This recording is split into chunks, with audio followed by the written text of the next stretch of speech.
Recent reports have revealed that China is playing a key role in several ongoing conflicts, helping Houthi rebels target U.S. ships, supplying weapons to Russia, and influencing situations in Ukraine and Yemen. Despite its claims of neutrality, Beijing's actions on the ground suggest a much more active involvement.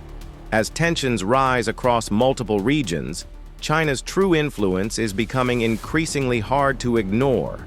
Let's dive deeper into what's really happening here.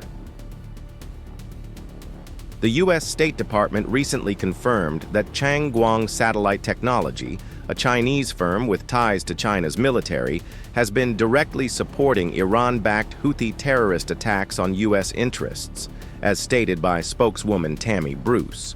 The Financial Times had earlier reported that the company provided real-time satellite imagery, helping Houthi rebels target U.S. warships and international vessels in the Red Sea. According to Bruce, the fact that they continue to do this is unacceptable, even though U.S. officials had previously raised the issue with Beijing. China's embassy, unsurprisingly, claimed it was not familiar with the situation and didn't provide further comment. But this is hardly the first time China's role in global conflicts has been called into question. Now, let's move from the Middle East to Eastern Europe. Ukrainian President Volodymyr Zelenskyy has revealed something chilling. China is secretly supplying weapons to Russia, including gunpowder and artillery. He stated, "We have information from the security service, from intelligence, about gunpowder, artillery."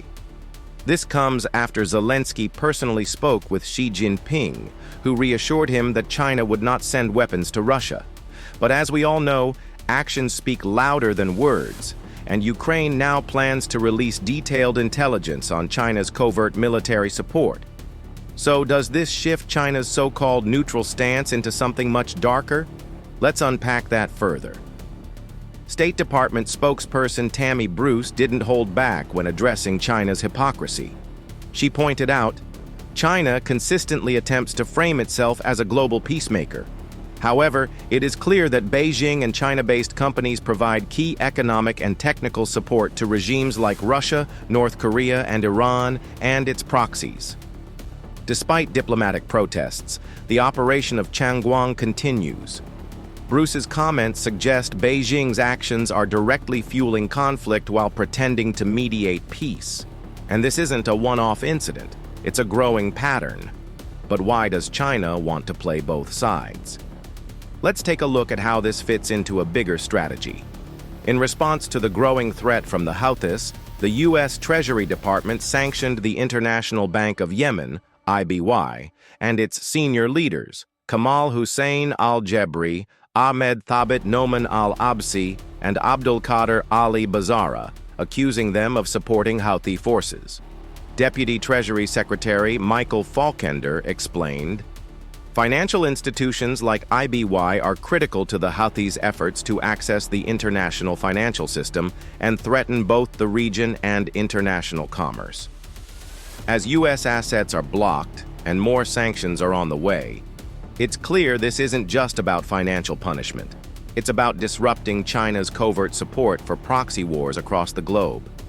But the story doesn't end here. In fact, it's getting bigger. From providing satellite data to the Houthis to reportedly manufacturing weapons for Russia, China is increasingly seen as orchestrating a state-run proxy strategy. Analysts suggest this strategy is a hybrid of Iranian militia tactics and Russian gray zone warfare, but powered by Beijing's vast state resources. This allows China to undermine the West without direct confrontation, using third-party fronts, indirect escalation, and a web of influence.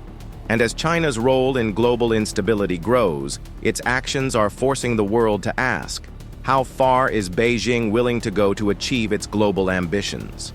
China's growing influence in global conflicts is becoming more evident with each passing day. But here's the big question.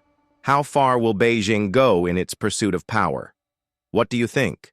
Let us know your thoughts in the comments below. Don't forget to like, share, and subscribe for more updates on this and other geopolitical issues.